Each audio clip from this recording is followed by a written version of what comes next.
Vous êtes avec moi dans le parc national de Plaisance. Puis aujourd'hui, on prend le champ. Je vais vous parler du champ de foin et du pâturage, où on retrouve une grande diversité d'herbes et de graminées. On retrouve également une grande diversité d'insectes, de larves, d'invertébrés et de graines. Et pour l'observateur d'oiseaux, ça veut dire de belles observations. Le champ, c'est le domaine des bruants. Il y a entre autres le bruant vespéral, qui arrive tôt au printemps et qu'on peut découvrir assez facilement sur une terre qui est fraîchement labourée. On va le reconnaître à son cercle oculaire et ses épaulettes rousses.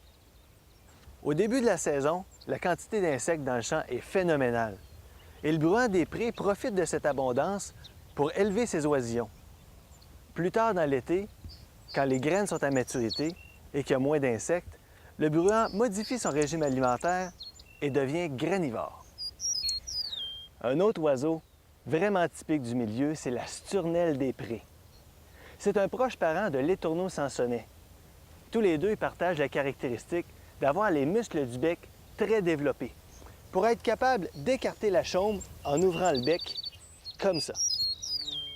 De cette façon, la sturnelle des prés peut avoir accès à des insectes que d'autres oiseaux, à bec plus court et moins puissant, ne sont pas capables d'atteindre. La façon la plus simple d'observer ce comportement-là, c'est de regarder les étourneaux lorsqu'ils débarquent en grand nombre sur votre pelouse. Mon spécialiste cette semaine, c'est le goglu des prés. Quand tu as un champ et que tu as de l'allure, il faut que tu aies des goglus. C'est un oiseau qui est extrêmement intéressant pour ce qui est de son mode de reproduction. On dit du goglu qu'il est polygyne, c'est-à-dire qu'un mâle se reproduit avec plusieurs femelles. De façon générale, un mâle âgé, avec beaucoup d'expérience, va être en mesure d'attirer plusieurs femelles sur son territoire, contrairement à un jeune inexpérimenté. Ce qui est fascinant, c'est que même si le mâle cherche à défendre son territoire, les œufs qui sont pondus dans les nids de ces femelles sont également fécondés par d'autres mâles. C'est un mode de reproduction complexe et qui favorise les échanges génétiques au sein d'une population. Comme quoi, même les courroyeux peuvent être cocus.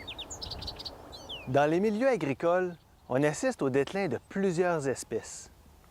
Le grand problème vient des cultures de masse, les monocultures, où la diversité des insectes est faible pour l'alimentation des oiseaux.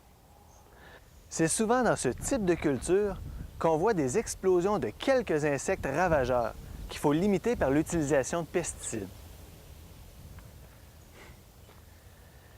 Les produits chimiques ne tuent pas nécessairement les oiseaux, mais réduisent considérablement leur capacité de s'alimenter et de nourrir leurs oisillons. C'est pour ça que je vous invite à encourager les petits producteurs et à rechercher les produits biologiques. Parce qu'un habitat diversifié, c'est un habitat en santé.